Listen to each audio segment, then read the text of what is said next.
था। सबसे पहले पुर्तगाली आए थे, ठीक है, उनका रिवाइज कराते हैं, क्विक रिवाइज। सबसे पहले पुर्तगाली आए, पोर्टुगीज आए, पोर्टुगीज भारत के अंदर आते हैं 1498 में। इनके बारे में हम डिस्कशन कर चुके हैं। इनका जो भारत से सफाया है वो जाके 1961 में हुआ था, उससे पहले तक ये भारत में रहे थे। इसके बाद डचेज आए, इसके बाद कौन आया, इसके बाद डचेज आए, डच डच आए थे। डच भारत के अंदर कब आए थे, सॉरी 15 में आए थे, 1596 में, ठीक है, 1596 में आए थे। इसके बाद आगे बढ़ेंगे आप, इसके बाद आगे बढ़ेंगे और आगे आप देखेंगे ब्रिटिशर्स आए, ब्रिटिशर्स आए, ठीक है, ब्रिटिश। तो ब्रिटिशों के बारे में ही हम कल पढ़ रहे थे और आज भी उसी के बारे में चर्चा करें। हल्का सा कल रिवाइज करूंगा, उसके बाद आगे थोड़ा सा बढ़ाते हुए चलेंगे बात को, ठीक है। आगे बढ़ते हैं, फटाफट से आप हेडिंग डाल लेंगे, Britishers in India, Britishers in India, Britishers in India. आप इसके अंदर लिखेंगे भारत में ब्रिटिश आगमन, क्या लिखेंगे, भारत में ब्रिटिश आगमन, भारत में ब्रिटिश आगमन, भारत में ब्रिटिश आगमन, ठीक है। चलो, अब भारत के अंदर जो ब्रिटिश आगमन है, ठीक है, भारत के अंदर जो ब्रिटिश, एक बच्चा कह रहा है सर कैसे हुआ, बांग्ला में लिखा था, ठीक है, कैसे हुआ, आप बांग्ला में लिखा था आपने, यार बांग्ला मुझे नहीं आती ना, पर भालू भालू भालू करके कुछ बोलते हैं, सही अच्छा होने के लिए भालूशी करके बोलते हैं बांग्ला में, जैसा मुझे लगता है। चलो ठीक है, तो ब्रिटिशर्स इन इंडिया का हम बात कर रहे थे। भारत के अंदर ब्रिटिशर्स के आने की जो शुरुआत है वो किस प्रकार से हुई थी, कल की क्लास में मैंने बताया था, कोई रिवाइज आपको करा रहा हूं। बात है 1600 की, बात है 1600 की। 1600 से भारत के अंदर ब्रिटिशर्स आगमन होता है। 1600 में ब्रिटेन की क्वीन कौन हुआ करती थी, एलिजाबेथ। ब्रिटेन के अंदर क्वीन कौन हुआ करती थी, एलिजाबेथ। एलिजाबेथ, एलिजाबेथ के पास कुछ एक 50 व्यापारी जाते हैं, 50 ब्रिटिश व्यापारी जाते हैं, ब्रिटिश व्यापारी जाते हैं कि भारत में व्यापार उन्हें करना है, उस चीज को परमिशन दे दो। पुरानी क्लास देखना, तभी कनेक्टिविटी बना पाओगे, ठीक है। चलिए तभी कनेक्टिविटी बना पाएंगे। तो उसी के रिगार्डिंग आप देखेंगे 50 ब्रिटिश व्यापारी गए थे, जिसका जो हेड था वो कौन था, जॉन लैंकास्टर, जॉन लैंकास्टर था, जॉन लैंकास्टर था, ठीक है, याद रखिएगा, जॉन लैंकास्टर, ठीक है, कौन था, जॉन लैंकास्टर था। वो जाता है क्वीन के पास, क्वीन जो है इनकी बात को देखती है, यहाँ पे ब्रिटिश व्यापारी हैं जो है 50 लोग जाके भारत में व्यापार करना चाहते हैं, तो वो कहती है एलिजाबेथ ठीक है भाई, अगर ऐसी बात है तो हम तुमसे ज्यादा मात्रा में टैक्स लेंगे और अगर तुम हमें वो टैक्स देने के लिए तैयार हो तो तुम इंडिया जा सकते हो। तो ये परमिशन दे देती है। ये क्या, एक मोनोपोली लेटर साइन करती है, मोनोपोली लेटर साइन करती है, जिसको आप एकाधिकार पत्र बोलते हैं। क्या बोलते हैं, एकाधिकार पत्र, एकाधिकार पत्र जिसको बोलते हैं। और उस एकाधिकार पत्र में एक कंपनी का गठन किया जाता है। इस एकाधिकार पत्र के अंदर क्या किया जाता है, कंपनी का गठन, एक कंपनी का गठन किया जाता है, फॉर्मेशन ऑफ ए कंपनी। और वो जो कंपनी का गठन किया जाता है उस कंपनी का नाम क्या है, ठीक है, ठीक है, कंपनी का नाम क्या है, गवर्नर्स एंड, एक सेकंड, कंपनी का नाम है governors and company of British merchant, of merchant of British, of merchant of British to trade in East Indies, ठीक है। और यही कंपनी आगे चल के क्या कहलाएगी, यही जो कंपनी है आगे चल के आपकी ईस्ट इंडिया कंपनी कहलाएगी, ईस्ट इंडिया कंपनी, इसको शॉर्टकट में बोला जाएगा। तो इसी मोनोपोली लेटर को प्राप्त करते हुए लैंकास्टर के, ठीक है, लैंकास्टर की अध्यक्षता में ये कंपनी 31 दिसंबर 1600 के अंदर पारित होती है, बनती है और उसके बाद ये भारत के लिए रवाना हो जाती है। कंपनी का गठन हुआ है और उसके लिए भारत के लिए रवाना हो जाती है। जब ये कंपनी फिर भारत में आती है, ठीक है, ये कंपनी भारत में आती है, भारत में कंपनी का आगमन होता है, भारत में कंपनी का आगमन। कोई भी कंपनी अगर भारत में आएगी तो क्या करेगी, कोई भी कंपनी भारत में आएगी सीधा तो प्रशासन शुरू नहीं कर देगी, सीधा तो प्रशासन शुरू नहीं कर देगी, सही बात है सर। तो पहले इसमें क्या है कि पहले जैसे आप भी हो, आप अपने मामा के यहाँ जाते हो, मौसी के यहाँ जाते हो, फूफा के यहाँ जाते हो, कहीं भी जाते हो, सबसे पहले क्या करते हो, फोन करके बताते हो हाँ जी मौसा मैं आ रहा हूँ, मामी मैं आ रहा हूँ, जो भी है आप जिस भी रिलेटिव के यहाँ जाते हो। मैं रिलेटिव के यहाँ जाता नहीं, मैं ये चीज रिलेट नहीं कर सकता, आप लोग जाते हो रिलेटिव के यहाँ, ठीक है, आप बहुत जाते हो, तो आप जब जाओगे पहले फोन करके बताओगे। इसी तरीके से ईस्ट इंडिया कंपनी के व्यापार शुरू करने से पहले जॉन लैंकास्टर जो था थोड़ा काफी अकलमंद आदमी था। इसने पहले ही कंपनी के भी गठन से पहले 1599 में, कंपनी के भी गठन से पहले 1599 में एक ब्रिटिश अधिकारी को, एक ईस्ट इंडिया कंपनी के कर्मचारी को, लेकिन उसका गठन तो 1600 में हुआ है, तो भाई उस कंपनी को उस दौरान जो नाम दिया जाता था वो ये दिया जाता था, governor and company of merchant of British trade in East Indies. इसके जो व्यक्ति हैं वो John Mendel hall, John Lancaster जो है एक व्यक्ति को अपॉइंट करता है, भाई तू वहां जाके व्यापार के बारे में पूछा कि वहां पे जो राजा वगैरह वो हमें व्यापार करने देंगे या नहीं करने देंगे। वहां पे जाके भाई एक ईस्ट इंडिया कंपनी का जो है आप कह सकते हैं लीडर कह लीजिए या आप कह लीजिए दूत, ठीक है, एक दूत जो है, दूत इंग्लिश में दूत बोलते हैं, मैसेंजर, इंडिया के अंदर आता है, उसका नाम क्या है भाई, जॉन लैंकास्टर। जॉन लैंकास्टर आपका ये हो जाएगा, ये John Mendel hall, John Mendel hall, John Mendel hall ये आता है सीधा 1599 में। भारत में किसका प्रशासन चला था सर, राजा कौन था भारत के अंदर जो बहुत अच्छे लेवल पे फैला हुआ था, विस्तृत था, दैट वाज अकबर। तो ये जॉन मेंडल हॉल है सीधा अकबर के दरबार में आता है, अकबर के दरबार में आया, दरबार में आया, अकबर के दरबार में आया। जब ये अकबर के दरबार में आता है तो बेसिकली अकबर मना कर देता है व्यापार के लिए, कहता है देख भाई मुझसे जवान लगाने की जरूरत नहीं है, मैं तुम्हें व्यापार करने की परमिशन नहीं देता। अब इनका तो मामला खराब हो। लेकिन इतना सुनने के बाद भी वहां जाके जॉन लैंकास्टर को बताता है देखो राजा ने मना कर दिया लेकिन व्यापार के चांसेस हैं। ये ऐसा क्यों कहता है वहां जाके, क्योंकि यहाँ पर पोर्टुगीज पहले से ही व्यापार कर रहे थे, तो उसने बताया कि पुर्तगाली कर रहे हैं, अपन भी इधर डेरा डाल लेंगे, वैसे भी अपन बुढ़ा हो चुका है, ज्यादा कुछ कर नहीं सकता, अगर 1605 में हो गई कॉन्स्टिट्यूशन, ठीक पेश की समस्या के कारण, ठीक है, समझ सकते हैं आप इसके कारण भी। तो अब 5 साल बच गए बस, अब जो 5 साल बच गए ना उसके रिगार्डिंग ये सोचते हैं ठीक है कोई बात नहीं इंडिया में एंट्री ले लेते हैं, तो इंडिया में एंट्री ले लेते हैं। 1605 में उधर अकबर की डेथ हो जाती है, अकबर की डेथ के बाद जो नेक्स्ट रूलर है वो कौन बनता है, जहांगीर बन जाता है। अब जहांगीर के दरबार में एंट्री होगी ईस्ट इंडिया कंपनी की तरफ से व्यापार शुरू करने के बारे में, ठीक है। आगमन होता है तो सबसे पहले जहांगीर के दरबार में, जहांगीर के दरबार में ईस्ट इंडिया कंपनी के जो भी अधिकारी हैं, ईस्ट इंडिया कंपनी अधिकारी जाएंगे। तो सबसे पहले जो अधिकारी जहांगीर के दरबार में जाता है वो कब जाता है सर, 1608 में, कैप्टन हॉकिंस, 1608 में कैप्टन हॉकिंस।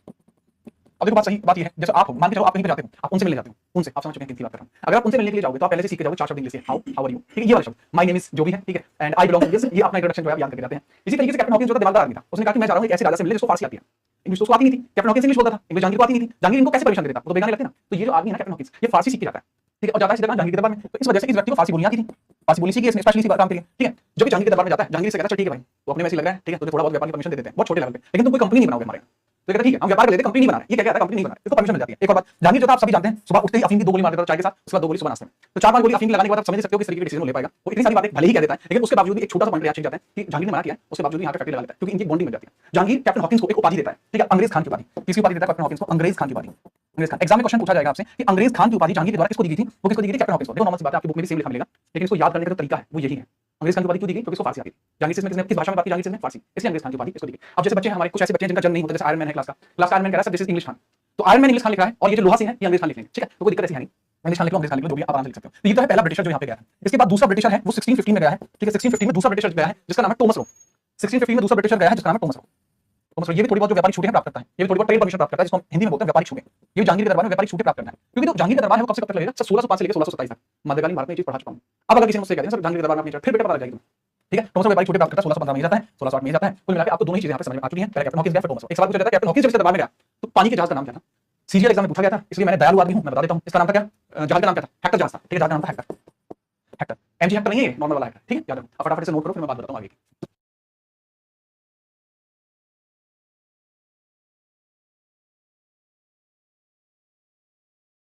देसी बालक गामा के, हाँ देसी बालक गामा के, ऐसा कहना किसका है, ये है मेरे भाई आर्यन द आयरन मैन का कहना है। आर्यन मेरे भाई, मैंने कल आपको वहाँ का वो नहीं बनाया था, मतलब मैंने कल आपको एक अपॉइंटमेंट की थी आपकी शाहजहांपुर का, वो थाना अध्यक्ष नहीं बनाया था आपको, तो यार अभी भी आप किसी की बातों में आगे कितनी गलत बात है थाना अध्यक्ष, आपको अभी रिजाइन देने के लिए कहा जाता है। और चलो कोई बात नहीं, रिजाइन मत दो, बाद में बात करेंगे। सर हेक्टर मुंडो के नाम पर था क्या, हेक्टर मुंडो बेटा बहुत बाद में आएगा, ठीक है, हेक्टर मुंडो बहुत बाद में आएगा, ये तो अभी नॉर्मली है, ठीक है, ठीक है सर। सर आप सही में दयालु हो, आपने कहाँ देखा मैं, चलिए। हेक्टर मुंडो, अरे नहीं भाई इसका पूरा नाम रेड ड्रैगन, देखो जो था इसका नाम हेक्टर, कुछ बुकों में आपको हेक्टर देखने को मिलेगा, ठीक है, कुछ बुकों में रेड ड्रैगन देखने को मिलेगा, उपनाम है वो रेड ड्रैगन, जो बच्चे बोलते हैं सर रेड ड्रैगन था, रेड ड्रैगन, इसी को हेक्टर पे रेड ड्रैगन कह रहे हैं, ठीक है, हेक्टर और रेड ड्रैगन, ठीक है चलो। चलिए बहुत बढ़िया। सुमित बेटा आप नहीं पूछोगे, मैं ही बताऊंगा। सर अगर ब्रिटिशर्स ना आते तो शायद हम मुगलों के गुलाम ही होते, ऐसा नहीं है, हम ऐसा नहीं कह सकते, क्योंकि अगर ब्रिटिशर्स नहीं आते उसके बावजूद भी मुगलों के खिलाफ जो है मेवाड़ जो था वो बगावत कर चुका था, ठीक है, और अकबर की डेथ के तुरंत बाद जो है मेवाड़ प्रभावी हो गया था मुगलों के ऊपर, ठीक है। चलो संदेश है, तुम्हारा संदेश मुझे कल ही मिल गया था, आप फिर भेज रहे हो, ये नोट हो गया, आगे बढ़ो। आगे आप देखेंगे, अभी जो है आपने देख लिया ब्रिटिशर्स की धमाकेदार एंट्री, आपने देखी कि ब्रिटिशर्स कितने धमाकेदार तरीके से इंडिया में आ चुके हैं, लेकिन अब बात क्या बनती है, ठीक है चलिए, अब बात क्या बनती है जी, अब बात बनती है ब्रिटिशर्स की भारत में कंपनियों की स्थापना, भारत में ब्रिटिशर्स की कंपनियां, भारत में ब्रिटिश कंपनियों की स्थापना, कंपनियों की स्थापना, भारत में ब्रिटिशर्स की कंपनियों की स्थापना। देखो कंपनी एक्सपेंशन बहुत ज्यादा जरूरी है, ठीक है, जो कंपनी का एक्सपेंशन है वो बहुत ज्यादा जरूरी है, ठीक है चलिए वो देखिए कंपनी एक्सपेंशन किस प्रकार से होगा, कंपनी का एक्सपेंशन किस प्रकार से होगा, पहली कंपनी कहां स्थापित होगी, दूसरी कंपनी कहां स्थापित होगी, और इनका व्यापार भारत के अंदर कैसे बढ़ेगा। सबसे पहली कंपनी कहां स्थापित हुई है, कोई बताएगा बच्चों कि इनकी पहली कंपनी कहां पर आई है। सर मेरा कमेंट भी देख लो, संदेश तुम्हारा संदेश मुझे मिल चुका था, ठीक है, मैंने बताया भी था, ठीक है चलो चलो मैं बताता हूं, आप में से किसी को नहीं पता है, ठीक है चलिए बात को समझो बहुत ध्यान से। बात है 1611 की, 1611 की, ठीक है, आपको याद आ रहा होगा कि सर 1608 में अभी थोड़ी देर पहले हेक्टर मुंडो यहाँ आया था और उसको जहांगीर ने फैक्ट्री खोलने के लिए मना किया था, ये सही बात है, लेकिन फिर भी 1611 में ईस्ट इंडिया कंपनी के द्वारा, ईस्ट इंडिया कंपनी के द्वारा मसूलीपट्टनम में फैक्ट्री लगाई जाती है, कहां लगाई जाती है, फैक्ट्री लगाई जाती है मसूलीपट्टनम में, factory eight Masulipatnam, factory at the rate Masulipatnam, factory at the rate Masulipatnam, Masulipatnam में फैक्ट्री। अब ये मसूलीपट्टनम कहां पे है, आंध्र प्रदेश में है, कहां है, आंध्र प्रदेश में है, ठीक है, कहां है भाई साहब, आंध्र प्रदेश में, आंध्र प्रदेश में, आंध्र प्रदेश में, याद रखना। अच्छा अब देखो थोड़ी सी बात बताता हूं, आपका दिमाग चल जाएगा, मतलब जोर से चल जाएगा, मतलब कुछ कुछ चीजें समझ में आएगी, ठीक है चलिए। अब देखो यहाँ पे है मामला कि ये जो है ना मसूलीपट्टनम आंध्र प्रदेश में है, आपको याद हो तो मसूलीपट्टनम में ब्रिटिशर से पहले प्रभाव किसका था, ठीक है, मसूलीपट्टनम में ब्रिटिशर से पहले जो प्रभाव था वो किसका था, ठीक है बताओ।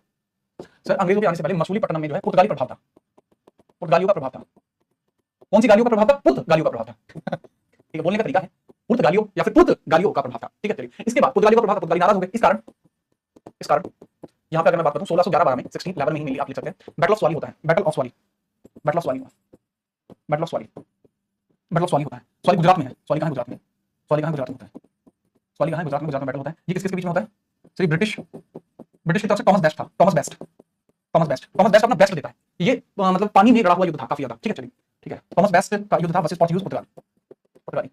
इसके अंदर जीता कौन है सर, ब्रिटिशर जीते हैं, British won battle, Britisher won the battle, won battle. अब जैसे ये बैटल जीते हैं तो गुजरात के काफी एरिया पर इनका अधिकार हो जाता है, ठीक है, इसका रिजल्ट क्या निकलता है, गुजरात के काफी एरिया पर ब्रिटिश प्रभाव, गुजरात एरिया पर, गुजरात के काफी एरिया पर ब्रिटिश प्रभाव, ब्रिटिश प्रभाव हो जाता है, ब्रिटिश प्रभाव हो जाता है। अभी जो ब्रिटिश प्रभाव है, मान के चलो आपका कोई मोहल्ला है गांव में, वहां पे आपने दो लौंडों में, मतलब शेर ने दो लौंडे कर दिए, पार्किंग लगा दी दो लौंडों की, मान के चलो शेर ने दो लौंडों की पार्किंग लगा दी, शेर तुम में से कोई से ने, ठीक है। अब तुम शेर, अगर तुम वहां जाओगे, अगर तुम शेर जो है वहां पर जाओगे दोबारा से, ठीक है, तो उस एरिया के अंदर तुम क्या देखोगे कि भाई अब मैं कभी भी जा सकता हूं, कभी भी आ सकता हूं, ठीक है, यही करोगे, ठीक है, आना जाना करोगे। लेकिन कंपनी है वो अपने व्यापार को कैसे प्रदर्शित करेंगे, फैक्ट्री लगाकर। तो इस वजह से 1613 में ब्रिटिशों के द्वारा कायम करते हुए, अपनी जीत को कायम करते हुए सूरत में फैक्ट्री लगाई जाती है, सूरत में फैक्ट्री लगाई जाती है, सूरत में फैक्ट्री लगाई जाती है। एग्जाम के अंदर क्वेश्चन आता है ब्रिटिशर्स के द्वारा पहली फैक्ट्री कब लगाई गई, फर्स्ट फैक्ट्री, इसको भी कह सकते हो आप सर, ब्रिटिशर्स के द्वारा पहली फैक्ट्री सूरत में लगाई गई।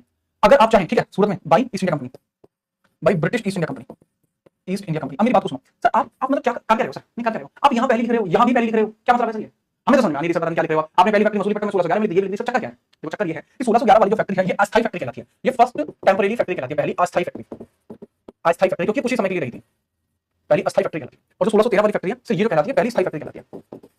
ये पहली स्थायी फैक्ट्री कहलाती है। तो इसमें से आप जो भी रखना चाहें वो वाली रख सकते हैं। पहली स्थायी रख लीजिए, पहली अस्थायी जो आपको पसंद है।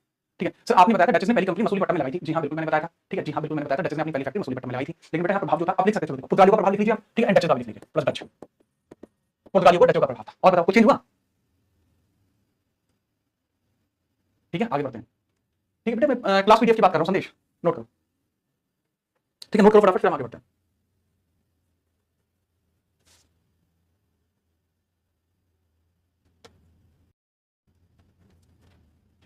अगर सर एग्जाम में दोनों सर ब्रिटिशर्स के टाइम पे पोर्तुगीज में बिजनेस करे, जी हाँ तभी तो क्लैश हुई थी। तभी तो क्लैश इसमें हुए थे। जो पोर्तुगीज थे वो भी मतलब ट्रेड करने की कोशिश कर रहे थे, ब्रिटिशर्स भी ट्रेड कर रहे थे इस वजह से। चलो ठीक है, चलो बहुत बढ़िया, क्लियर है मामला सर? जी हाँ। इस सब मामले के बाद मुझे लगता है कि आपको किसी प्रकार की कोई दिक्कत आई। इस प्रकार के क्वेश्चन हालांकि आपसे एग्जाम में पूछ लिए जाते हैं, जिस वजह से आप इसको भूलेंगे नहीं और इस चीज को याद रखेंगे। ठीक है सर, क्या इन फैक्ट्रीज के अंश अभी भी है वहां पे? जी हाँ इन फैक्ट्रीज के अंश अभी भी है वहां पे। आप चाहे तो सूरत वाली भी देख सकते हो और मसूलीपट्टनम वाली भी देख सकते हैं। ठीक है चलिए, ठीक है चलो आगे बढ़ते हैं। इसके बाद आप देखेंगे ब्रिटिश इंडिया ने, ब्रिटिश ईस्ट इंडिया कंपनी ने भारत में अपने व्यापार को काफी विस्तृत किया। भारत में अपने व्यापार को काफी विस्तृत किया, व्यापार को काफी विस्तृत किया मतलब काफी हद तक इन्होंने एक्सपेंड करने की कोशिश की। ठीक है, British government enhanced their trade in India. British East India Company enhanced their trade in India. अगर बात करूं इनका व्यापार किस चीज का होता था सर? वही चीज का व्यापार चाय का करते थे। ठीक है, छोटा मोटा व्यापार अफीम का कर लेते थे। चाय का व्यापार हुआ, अफीम का व्यापार हुआ, कपास का व्यापार हुआ, इंडिगो का व्यापार हुआ, नील का व्यापार हुआ। यही कुछ एक व्यापार थे जो इनके द्वारा किया जाता है। ठीक है, मिली इसमें भी व्यापार जो किया करते थे, चाय का किया करती थी ईस्ट इंडिया कंपनी, चाय का व्यापार किया करती थी मिली। ठीक है, नील का किया करती थी मिली।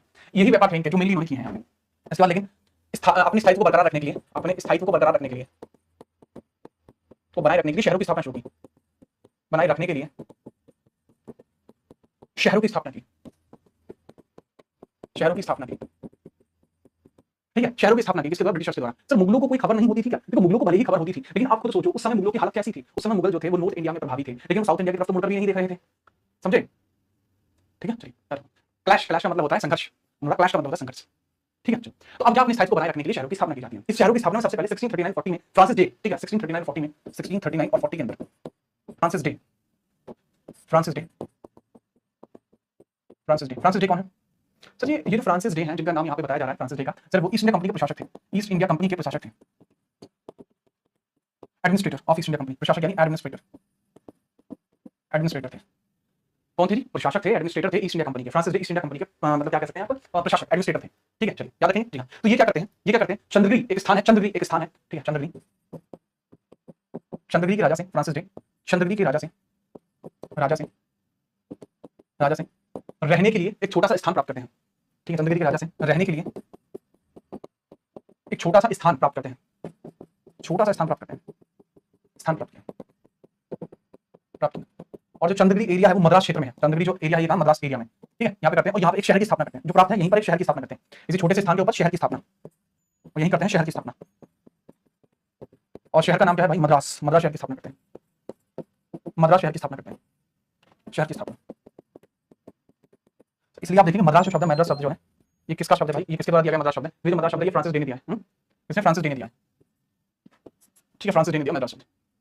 सर साउथ में चोल और चालुक्य वंश भी तो था, उन्होंने भी तो कुछ नहीं किया ना बेटा। जिस टाइम की बात चली है चोल और चालुक्य बहुत पहले हुआ करते थे। ये देखो एक बार 17वीं शताब्दी की बात चली है। कौन था 17वीं शताब्दी में? बताओगे जरा है भाई, कौन था 17वीं शताब्दी में? वहां पे चोल था, पांड्या थे, कौन थे भैया? 13वीं 14वीं शताब्दी तक लगभग जो साउथ इंडिया था वहां पे ऐसे प्रभाव जो धीरे धीरे खत्म हो गए थे। ठीक है, तो यहाँ पे मद्रास शहर की जो स्थापना है वो आप देख लेंगे। यहाँ पे रहने वाले जो मोस्टली लोग थे वो थे जो ईस्ट इंडिया कंपनी में काम किया करते थे और मेनली ब्रिटिशर्स थे। यहाँ रहने वाले लोग मेनली ब्रिटिशर्स थे, यहाँ रहने वाले लोग मेनली ब्रिटिशर्स थे, यहाँ रहने वाले लोग मेनली ब्रिटिशर थे, मेनली ब्रिटिशर थे। मेनली कौन थे? ब्रिटिश। यहाँ रहने वाले लोग मेनली ब्रिटिश थे। नहीं दुष्यंत बेटा अलग चीज है वो, मद्रास। ठीक है चलो, ये पहला टाइम हुआ, पहला इनका कदम हुआ अपने स्थायित्व को बनाए रखने के लिए इनके द्वारा एक्सपेंशन जो किया गया है। इसके बाद इन्होंने कई सारे कदम उठाए जैसे इनके व्यापार और इनका जो क्षेत्र है उसके अंदर काफी ज्यादा जो देखने को मिले, जिसमें से एक मिलता है 1661, जिसमें से एक है 1661 में उठाया गया स्टेप 1661 में। ठीक है, ब्रिटेन के चार्ल्स का, ब्रिटेन के चार्ल्स सेकंड का, और फिर ब्रिटेन के चार्ल्स के द्वारा, ब्रिटेन के प्रिंस चार्ल्स का विवाह, चार्ल्स का विवाह हो गया, शादी हो गई पोर्तुगीज पुर्तगाल की, पुर्तगाली कैथरीन ब्रिगिंजा से, कैथरीन ब्रिगिंजा, कैथरीन ब्रिगिंजा से, पुर्तगाली कैथरीन ब्रिगिंजा से इसकी शादी हुई। और जो पुर्तगाल की कैथरीन ब्रिगिंजा से शादी हो जाती है प्रिंस चार्ल्स की, तो इसको दहेज में क्या मिलता है? दहेज में इसको मिलता है बंबई। ठीक है, दहेज में मिलता है बंबई। लेकिन बंबई को क्या है? बंबई में व्यापार के राइट्स, बंबई में व्यापार के राइट्स, ट्रेड राइट मिलते हैं, व्यापारिक राइट, व्यापारिक अधिकार। आप उन व्यापारिक अधिकार को ये तो यूज कर नहीं सकता। और ये जो ब्रिटेन का शाही परिवार है, ब्रिटेन का शाही परिवार है, और ये जो शाही परिवार है, याद है तो आपको, यही वो शाही परिवार है जिसके द्वारा ईस्ट इंडिया कंपनी को खोलने की बात कही गई थी। तो ये जो शाही परिवार है ये क्या करता है, इसको 1668 में जो बॉम्बे के अंदर व्यापारिक अधिकार है, बॉम्बे के व्यापारिक अधिकार है वो ईस्ट इंडिया कंपनी को दे देता है। बॉम्बे के व्यापारिक अधिकार है उनको ईस्ट इंडिया कंपनी को सौंप दिया गया, ईस्ट इंडिया कंपनी को दिया, लेकिन ये कैसे दिया है, लीज पर दिया, लीज पर, ठीक है, लीज पर दे दिया। लीज पर ईस्ट इंडिया कंपनी अगर वहां पे बंबई के अंदर अपना अधिकार बनाए रखेगी तो उसको जो पैसा है वो ब्रिटिश सरकार को भेजना पड़ेगा, ब्रिटेन की रानी को भेजना पड़ेगा, ये बात, ठीक है। चलिए सर, भारत की जनता उस समय इतनी कमजोर थी, तो भारत की जनता कमजोर नहीं थी। एक बड़ी फेमस आदमी है, उनके द्वारा कहा जाता है कि अगर आप किसी कैदी को लंबे समय के लिए कैद रखना चाहते हो तो उसको एहसास ही मत होने दो कि वो कैद है। एक बहुत सच बात बताऊं, बहुत बार ऐसा होता है जब आप एजुकेशन ले रहे होते हो तो बहुत से टीचर्स के द्वारा आपको कुछ इस प्रकार की बातें बताई जाती हैं जो आपके एग्जाम के लिए रेलेवेंसी नहीं रखती, लेकिन आपको लगता है उस टीचर ने हमको ज्यादा बता दिया, अरे वाह बहुत ज्यादा बता दिया भाई, ठीक है। उससे क्या होता है, वो तो आपके लिए एग्जाम की रेलेवेंसी नहीं, लेकिन आपके दिमाग में एक थॉट बन जाता है कि हमारी हेल्प करी जा रही है ज्यादा बताकर, जबकि वास्तविकता में आपका समय व्यर्थ हो रहा है। यहाँ पर भी ब्रिटिशर्स ने अपने आप को, या ईस्ट इंडिया कंपनी ने अपने आप को व्यापारी प्रदर्शित किया। उन्होंने कहा कि आपकी सेवा में सदैव तत्पर, ईस्ट इंडिया कंपनी आपकी सेवा में है, ना कि आप पर राज करने के लिए। तो ऐसा लग रहा था कि जैसे हमारी हेल्प के लिए आए हैं। आप जितने भी ऐसे लोग हैं जो गांव से हो, क्या आपके गांव में ईयरली, आप शायद नहीं आते हैं, लेकिन जब मैं छोटा था तो हमारे गांव में ईयरली क्या होता था, अलग अलग जो व्यापारी हैं वो गांव के अंदर आते हैं और 3-4 दिन रुक के जाते हैं। मेनली जो बर्तन वाले होते हैं, बर्तन वाले कुछ कपड़े वाले होते हैं, तो गांव के अंदर आके स्टे करके जाते हैं 2-3 दिन का। गांव में अगर खाली जगह होती है वहां पे वो रह के जाते हैं, वो व्यापार करते हैं। इसी तरीके से ये लोग आए थे, ये कुछ दिन व्यापार करने के लिए आए थे। इन्होंने कहा था कि हमें भाई बाप रहने की जगह दे दो, बदले में आपके यहाँ व्यापार करेंगे, आपके लिए सामान बनाएंगे, अच्छा, ठीक है। चलिए, शाही परिवार नहीं समझे सर, ब्रिटेन के अंदर शाही परिवार चला करता था जो अभी भी चलता है। अभी एलिजाबेथ सेकंड की डेथ हुई थी, वही है वो, हम तो जान भी नहीं पाएंगे, वही तो बात है बेटा। आपको मैं सही बताने की कोशिश करता हूँ, तो कई बार बच्चे मुझसे भी कहते हैं सर आप ये क्यों करा रहे हैं, क्या करा रहे हैं। तो इसलिए बच्चे, अगर मैं कुछ बता रहा हूं ना, देखो मैं आपकी एज से निकल चुका हूं। दूसरी चीज ये है, मैं ये नहीं कह रहा कि भाई मेरे सिर्फ स्पेशल बैचेस में आइए, नहीं भाई, मेरा काम है आपको ऐसा बताना कि आपको दोबारा समय बैठना हो, इसलिए, ठीक है। और भाई मैं आपकी वो फीलिंग समझता हूं, मैं तभी कहता हूं भाई भाइयों की तरह ट्रीट किया जाता है मेरे यहाँ क्लास में। I am not a businessman, मैं अपनी तरफ से पूरा प्रयास करता हूं कि आपको इस तरीके से ट्रीट करूं जिस तरीके से मुझे पसंद था। भले ही मैं नहीं हो पाया, पर मुझे पसंद था कि मुझे कोई इस तरीके से ट्रीट करे। हालांकि मैंने चीजों को अपने हिसाब से नजरिए से देखा और वही नजरिया मैं आप लोगों को देना चाहता हूं, ठीक है। हाँ सर, अभी आते हैं गांव में, तो जैसे वो आते हैं ना गांव में, इसी तरीके से ये लोग भी आए थे इंडिया के अंदर, ठीक है। चलिए, ठीक है, चलिए। हाँ, जैसे जैसे आप जगह जगह देखते हैं कि तिब्बती मार्केट लगे होते हैं, दिल्ली के अंदर, बुलंदशहर के अंदर, अलीगढ़ के अंदर वो लगे होते हैं, ठीक है। चलो, ठीक है, समझ में आई बात? जी हाँ। तो धीरे धीरे क्या कर रहे हैं, अपने प्रशासन को बढ़ा रहे हैं, अपनी स्टेबिलिटी को वहाँ एनकरेज कर रहे हैं, ठीक है, एनकरेज कर रहे हैं। एक बच्चा पूछा कि सर आपने यूपी का कोई एग्जाम क्यों नहीं दिया। मैं स्टेट एग्जाम देता था, वहाँ मुझे अच्छा लगता था। यूपी के स्टेट के अंदर भी मैंने कुछ एग्जाम दिए हैं, पर सेंट्रल एग्जाम मुझे ज्यादा बेटर लगता है। हाँ, पर मैं ये नहीं कह रहा, अपना अपना भाई थॉट प्रोसेस होता है, ठीक है। पर ऐसा नहीं है कि मैं यूपी के अंदर एग्जाम नहीं दिया, लेखपाल हाँ दिया था मैंने चलो पुरानी बात है, अभी आ जाओ नई बातों पर बात करो। ये सब चीज क्लियर है, ये बताओ, नोट करो, आगे बढ़ते हैं।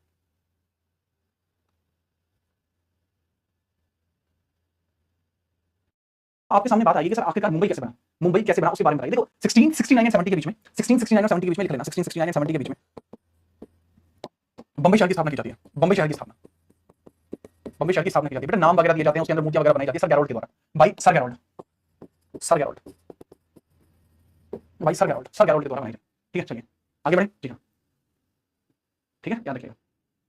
आगे बढ़िए भाई, ये चीज अगर आपने देखी है, इसके बाद आप देखेंगे, इसके बाद धीरे धीरे बातें आगे बढ़ती हैं, ठीक है। इनका प्रभाव जो धीरे धीरे इनका व्यापारी इन्होंने करते रहे, ठीक है, व्यापारी इन्होंने काफी ज्यादा व्यापार इंडिया के अंदर किया।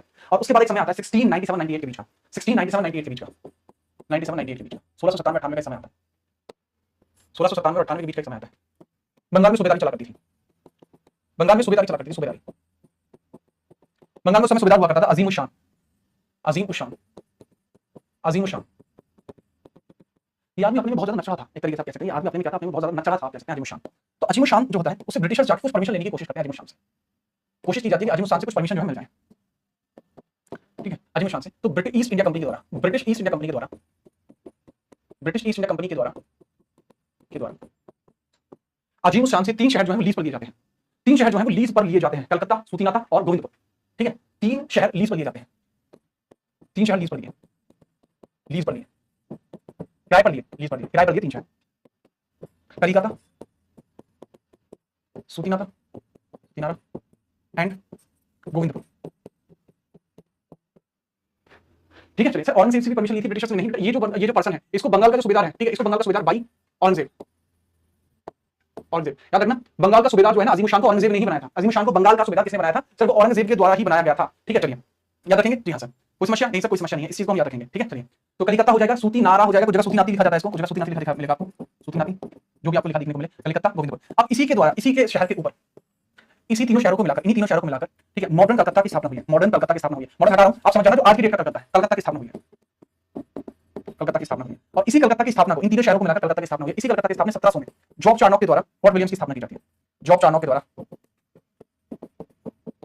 कलकत्ता की स्थापना, ठीक है, जॉर्ज चार्नॉक के द्वारा फोर्ट विलियम्स की स्थापना, फोर्ट विलियम्स की स्थापना। ये जो फोर्ट विलियम्स है, इसी के चारों ओर कलकत्ता बस गया है, ये जो फोर्ट विलियम्स है ना भाई, इसी के चारों ओर जो एरिया है वही कलकत्ता बस गया है, आप याद रखेंगे, ठीक है। फोर्ट विलियम्स की स्थापना हो गई है, कोई दिक्कत है या नहीं है? है तो बताओ, नहीं है तो कोई दिक्कत नहीं है। फोर्ट विलियम्स की स्थापना, सर बंगाल में रूलर का केंद्र क्या हुआ करता था? रूलर का केंद्र क्या हुआ करता था? देखो बंगाल में उस समय मुर्शिदाबाद के आसपास जो एरिया है उसको मेनली टारगेट किया जाता था अपने प्रशासन के लिए। मुर्शिदाबाद जो एरिया है, लीज क्या, लीज का मतलब बेटा किराए पर लेना, लीज पर लिया यानी किराए पर लिया।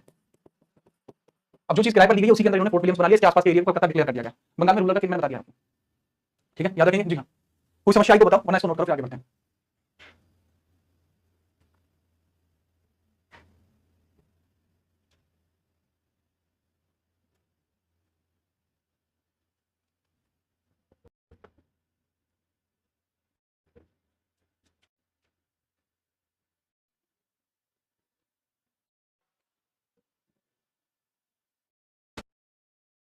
समझ में आई बात? तो एक बता मुझे फोर्ट विलियम्स कहाँ पे है भाई? आपने तो मना कर दिया है। मतलब बेटा मैं बता रहा था फोर्ट विलियम्स जो है एक प्रकार के किले की तरह बनाया गया था, एक प्रकार की बिल्डिंग की तरह बनाया गया था। लेकिन मेरे बच्चे फोर्ट विलियम्स के आसपास का जो एरिया था, फोर्ट विलियम्स के आसपास का जो एरिया था वही आगे चल के कलकत्ता कहलाया, उस पर ध्यान नहीं था। एक बात का ध्यान देता उस चीज पर, आगे चल के कलकत्ता बना बताया तो था, समझ नहीं हुआ। ठीक है चलिए,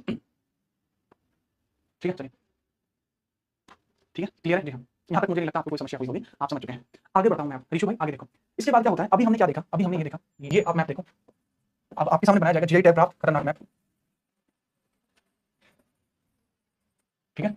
ये इंडिया का अब एग्जैक्ट तो मैं नहीं कह सकता, लेकिन फिर भी एक बार में अगर आप ऐसा बना पाते हैं तो मैं तो आपको पद्मश्री दिला दूंगा, ठीक है। चलो इतना याद रख लीजिएगा आप, ठीक है, आप इतना याद रख लीजिएगा। उस टाइम की बात है जिस टाइम इंडिया का जो स्ट्रक्चर है वो कुछ ऐसा हुआ करता था, ठीक है चलो, ठीक है चलो भैया। यहाँ पे म्यांमार भी जो था वो अपना एरिया था, यहाँ म्यांमार भी था, म्यांमार, ये बांग्लादेश, ये पाकिस्तान, ये तो अपने एरिया में थे। तो आपने यहाँ पर ये देखा, अभी आपने यहाँ पर ये देखा कि भाई साहब यहाँ पे जो है बन चुका है क्या वाला, कोलकाता बन चुका है, कलकत्ता बन चुका है, तो यहाँ अपना प्रभाव चल चुका है ब्रिटिश का कहलाता है। तो यहाँ मद्रास के अंदर आपको याद हो ही गया होगा 1639-40 के अंदर, फिर यहाँ भी काम 35 हो गया है, 1639-40 के अंदर काम 35 मद्रास की स्थापना नहीं थी यहाँ पे, मद्रास यहाँ पे व्यापार वगैरह चालू हो गया, करी नहीं थी सर फ्रांसिस रे ने, समझो बात को। और यहाँ पे जो एरिया है ये वाला, तो ये वाला जो एरिया उस टाइम पे बंबई नाम से कहलाता था, बंबई या सूरत है, सूरत में जमा कर लिया था इन्होंने, पहले सूरत पे कब्जा किया था, उसके बाद इन्होंने बाद में, तो आपको पता है बंबई इनको मिल गया था, बाद में 1668 में बंबई नहीं मिल गया था चल से, ठीक है याद रखो। अब ये तीन जगह इनका जो सिस्टम बन चुका है, लेकिन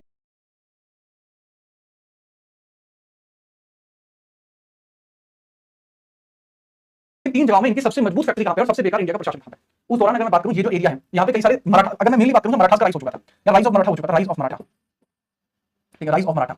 बहुत बात समझना, अब मेरी बात समझो, 18वीं शताब्दी की, 18th सेंचुरी, 18वीं शताब्दी, 18वीं शताब्दी की शुरुआत कब होगी, 18वीं शताब्दी की शुरुआत कब होगी सर? 1700 में, 1700 से आगे की जो साल है वो 18वीं शताब्दी है सर। 18वीं शताब्दी में तो मराठों का राइज हो चुका था ना, यहाँ मराठा एम्पायर आ चुका था, मराठा एम्पायर राइज करेगा आप सभी को पता है। तो क्या यहाँ पर अपना प्रशासन चला सकते थे? क्या यहाँ पर अपना प्रशासन चला सकते थे? ब्रिटिशर्स नहीं चला सकते थे, मराठा इनका सिस्टम बांधते थे। अगर ये यहाँ पे प्रशासन चलाने की कोशिश भी करते तो मराठा एम्पायर का राइज हो चुका था और मराठा इनको खेल खत्म करके इनका घर भेज देते इनको। मद्रास की अगर मैं बात अगर समझाने की कोशिश करूं, मद्रास का जो एरिया था यहाँ पे कुछ लोकल रूलर्स का राइज होने लगा था, कुछ लोकल रूलर्स का राइज होने लगा था, जैसे वोडियार डायनेस्टी का राइज होता है यहाँ पर राइज होता है वोडियार डायनेस्टी का, वोडियार डायनेस्टी, वोडियार साम्राज्य का उदय होता है। वोडियार साम्राज्य कौन सा सर? ये हैदराबाद के आसपास के रीजन में था, यहाँ पे था वोडियार डायनेस्टी, वोडियार डायनेस्टी। इसके अलावा यहाँ पे सर, यहाँ पे आपको देखने को मिलेगा ये वाला जो एरिया है, केरला वाला एरिया जो है, यहाँ पे आपको एक दूसरी डायनेस्टी देखने को मिलती है, ठीक है। चलो जो ये वाली डायनेस्टी है, ये वाली जो डायनेस्टी केरला के आसपास है, तो केरला डायनेस्टी के अंतर्गत आती है, केरला के लोकल रूलर से जो बाद में नेंजराज रूलर का नाम था, यहाँ पे अपनी मतलब सिस्टम बनाता है। तो ये यहाँ पर भी मद्रास को भी एक्सटेंड करके यहाँ पर भी नहीं कर सकते थे, ठीक है याद रखना। यहाँ पर भी मद्रास में भी ये यहाँ पे वोडियार साम्राज्य और वहाँ के लोकल रूलर्स की वजह से अपने प्रशासन कर सकते थे। दूसरी चीज बचती है यहाँ पे मुगल्स एरिया जो था बहुत बड़ा एरिया था इस टाइम तक में, जो अभी बात चली ना 1700 की स्टार्टिंग, उस टाइम पर भी मुगल बहुत फैला हुआ था। इवन 1700 में तो मुगल्स नीचे तक फैले हुए थे, लेकिन after the death of Aurangzeb 1707 में औरंगजेब की डेथ के बाद मुगल्स का एरिया श्रिंक हो गया, सिर्फ इतना रह गया था। तो एरिया कौन सा बचा सर? एरिया बचता है अवध के आसपास का, ये अवध का एरिया और सर ये बंगाल का एरिया। यहाँ का जो एरिया था, यहाँ इनका फोर्ट विलियम्स भी था, तो वहां पे प्रशासन करना आसान था। तो 1700 के बाद ठीक है, ब्रिटिश ईस्ट इंडिया कंपनी ने, ईस्ट इंडिया कंपनी ने, ब्रिटिश ईस्ट इंडिया कंपनी ने, ठीक है, व्यापार के साथ साथ बंगाल में प्रशासन की नींव रखने की शुरुआत की। मेरा ऐसा मानना है, आपको यह समझ में आ गया होगा प्रशासन इन्होंने बंगाल में ही क्यों रखा, अब तो आपको आ गया होगा, ठीक है। व्यापार के साथ साथ बंगाल में प्रशासन की नींव रखी, बंगाल में प्रशासन की शुरुआत करने की कोशिश की है, प्रशासन की शुरुआत की है, ठीक है। इस बंगाल में प्रशासन की शुरुआत का एक रीजन और भी है, वो है फर्रुख शियर। वो कौन है? फर्रुख शियर, ठीक है सर। ये तो मुगलों का है राजा, जहां तक हमें याद है, ये तो सर जो लेटर मुगल है उसका राजा, बिल्कुल भाई लेटर मुगल राजा है फर्रुख शियर। फर्रुख शियर परमिशन दे देता मुगल्स को पैसा छापने की, है जी, पैसा छापने की परमिशन दे देता फर्रुख शियर, जिसके बाद ब्रिटिशर्स बंगाल के अंदर अपने प्रशासन को जमा देते हैं। ये पूरा एरिया बंगाल का था, ठीक है। बंबई में क्यों नहीं कर पाए? क्योंकि मराठा थे। मद्रास में क्यों नहीं कर पाए? क्योंकि वोडियार साम्राज्य था और भी कई सारे साम्राज्य थे छोटे मोटे, ठीक है। बंगाल में क्यों किया? क्योंकि यहाँ के जो प्रशासन था वो इतना प्रबल नहीं था जो इनको रोक पाए, और उसके पीछे का रीजन था मुगल्स ने इनको फ्री हैंडली काम करने दिया, मुगल्स ने इनको फ्री हैंडली काम करने दिया। सारी की सारी बात ये थी, मुगल्स ने फ्री हैंडलिंग को काम करने की परमिशन थी वो दी थी, जिसकी वजह से दिक्कतें आनी शुरू होनी थी और वो शुरू हुई, और वो शुरू हुई याद है, प्रशासन की शुरुआत। अभी प्रशासन की जो शुरुआत है वो होगी किस प्रकार से, देखो मैं बताता हूँ, ठीक है। 15, 17, 56 एंड 57 एक समय है। मेरी बात को बहुत ध्यान से समझना, कुछ मैं बता रहा हूँ, ये एक पॉइंट एक एक बच्चे को सुनना बहुत जरूरी है। देखो मेरे बच्चे, 1700 से लेकर 1756 के बीच में बहुत सारी चीजें हुई थी, एक दो नहीं बहुत सारी चीजें हुई थी, लेकिन वो सारी चीजें बच्चे आपकी यहाँ नहीं आ सकती। अभी मैं टॉपिक क्या करा रहा हूँ, expansion of east India company in India. तो मैं सिर्फ वही बातें लिख रहा हूँ जो ब्रिटिश के पर्सपेक्टिव से लिखनी जरूरी है। अब ये बहुत सारी ऐसी चीजें हैं जो बंगाल के पर्सपेक्टिव से लिखनी जरूरी है, लेकिन मैं बंगाल को यहाँ नहीं लिख सकता। क्यों नहीं लिख सकता? क्योंकि बंगाल के लिए अलग चैप्टर है, अलग से चैप्टर है बंगाल के लिए, तो सारी चीजें तो मैं यहाँ नहीं लिख सकता जी नहीं। तो मैं कुछ पॉइंटर्स लिखूंगा, आप उसको ध्यान रखना। 1756 में बंगाल का नवाब कौन हुआ करता था? बंगाल का नवाब कौन हुआ करता था? सर बंगाल का नवाब जो हुआ करता था 1756 में, that was Sirajuddaula. That was Sirajuddaula, Uddaula, Sirajuddaula. ठीक है, याद रखो जी सर, सिराजुद्दौला। हाँ जी, सिराजुद्दौला का एक बैटल होता है, सिराजुद्दौला का एक बैटल होता है जिसको हम बोलते हैं Plassey battle. Plassey battle, Plassey battle हुआ था 1757 में, 20 जून में हुआ था, 20 जून में हुआ था 1757 में। ये बैटल किसके मध्य हुआ था? Sirajuddaula versus Robert Clive. इसकी मध्य इसके युद्ध में रॉबर्ट क्लाइव ही इस बैटल को जीता था, वॉन द बैटल। लेकिन ये युद्ध हुआ क्यों था, इसके पीछे का रीजन क्या है, और आखिरकार ये बंगाल का नवाब सिराजुद्दौला क्यों है, ये युद्ध क्यों हुआ, उसका रीजन क्या, और बंगाल के नवाब का इतिहास क्या है, वो सब आपको आगे पता चलेगा कल की क्लास में। कल सैटरडे, कल शायद आपकी क्लास नहीं होगी, अब आपकी क्लास सीधा मंडे में होगी। ठीक है, चलिए। Battle of Plassey, Sirajuddaula versus Robert Clive कहने से काम नहीं चलेगा। जब मैं आपको पढ़ाऊंगा ना बंगाल का प्रशासन या फिर एक्सपेंशन ऑफ बंगाल, अगला चैप्टर है बेटा, जो एक्सपेंशन ऑफ बंगाल है अगला चैप्टर है आपका, उसमें पढ़ेंगे। आज की क्लास आपको कैसे समझ में आई ये बताओ। देखो सीधी बात है, हिस्ट्री के अंदर अगर आपको अभी भी जो इंटरेस्ट है वो डेवलप नहीं हो रहा है तो भाई मैं तो अपनी तरफ से कोशिश कर रहा हूं, आप बाकी बताइए आपको कैसे लेनी है क्लासेस। ठीक है, कोई समस्या है आपको, कोई डाउट है, फटाफट बताओ, आपके डाउट समस्या को देखा जाएगा। करण, कुलजीत, सल्तनेश, फटाफट से बताइए। सर आप साइंस में पढ़ाते हैं? चिराग मेरे भाई, मैं साइंस नहीं पढ़ाता हूं, बात करता हूं। नाम बताइए, भूपेंद्र जोगी। ठीक है, अगर आज आप में से किसी से कोई ये पूछेगा कि आज शेर ने क्या पढ़ा, तो आप क्या जवाब दोगे कि आज शेर ब्रिटिश ईस्ट इंडिया कंपनी का एक्सपेंशन पढ़ कर आ रहा है। ठीक है, चलिए, आज शेर ने क्या पढ़ा है। ठीक है, चलिए सर, इन सभी टॉपिक्स को लिंक कैसे करें? ऋषभ मेरे बच्चे ऋषु, मैं लिंक करके देता हूं, टेंशन लिंक करके बता रहा हूं बेटा। चलिए सर, आर्मर की फैक्ट्रीज भी लगाई थी ब्रिटिशर्स ने। अरे कुलजीत बेटा, अगर आपको वो बात पता है तो फिर आप बार-बार क्यों पूछ रहे हो? थैंक यू भाई सपनेश, आपका बहुत बहुत आभार। ठीक है, चलिए। ठीक है, तो बस याद रखना, अगर आपसे कोई पूछ ले कि आज शेर ने क्या पढ़ा, तो आज शेर ब्रिटिश ईस्ट इंडिया कंपनी के जो एक्सपेंशन उसको पढ़ के आ। ठीक है, और लड़कियां जो है, लड़कियां तो यार शेर नहीं कह सकती, तो लड़कियां भी शेर कह देंगी खुद को। ठीक है, मजा कर रहे हैं, कुछ भी कह देना। शेर ने सीखा गिफ्ट में पूरा मुंबई कैसे मिला, देखो शेर ने क्या सीखा कि दहेज में मुंबई कैसे मिला। ठीक है, चलिए, तो शादी कब कर रहे हैं बता देंगे यार आपको, कैसी छोटी बात कर रहे हो, शादी पे शेर सबको बुलाएगा। ठीक है, नहीं यार नहीं, ठीक है, ये कौन है, कपिल नहीं भाई नहीं। ठीक है जी, आपकी जीभ कैसी यार, हल्की सी भी ठीक है, ठीक है, मंडे तक तो ऑलमोस्ट ओके हो रही, शेर ही कहते हैं। ठीक है, तो भाई आज शेर की तो जीभ थोड़ी ठीक है और मंडे तक ठीक हो जाएगी पूरी। ठीक है, चलो अब देखो मैंने आपसे